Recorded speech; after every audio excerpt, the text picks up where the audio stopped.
முஸ்லீம்களாகிய நாம் சிறுபான்மை தானே, எண்ணிக்கையில் குறைவு தானே என்று இந்த நாட்டிலே ஒதுக்கப்பட்டவர்களை போன்று, இந்த நாட்டிலே இல்லாதவர்களை போன்று நாம் நினைத்து இந்த நாட்டிலே வாழ்ந்து கொண்டிருக்கிறோம். அல்லாஹ்வுடைய நல்லடியார்களே, வரலாற்றை பிரட்டி பாருங்கள். இந்த நாட்டிலே 1200 வருடங்களுக்கு முன்னால், 1200 வருடங்களுக்கு மேற்பட்ட காலங்களுக்கு முன்னால் இருந்து இந்த நாட்டிலே முஸ்லிம்கள் வாழ்ந்திருக்கிறார்கள்.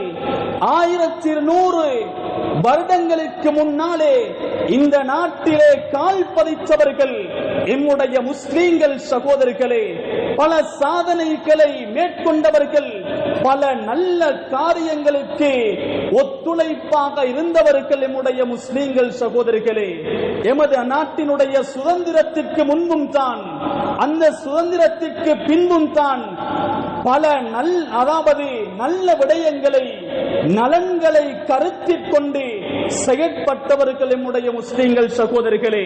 பிரதானமாக இந்த நாட்டினுடைய பொருளாதாரத்திற்கு, அதே போன்று மருத்துவத்திற்கு, அது போன்று பாதுகாப்பிற்கு முன்னுரிமை காட்டியவர்கள் எம்முடைய முஸ்லிம்கள் சகோதரர்களே.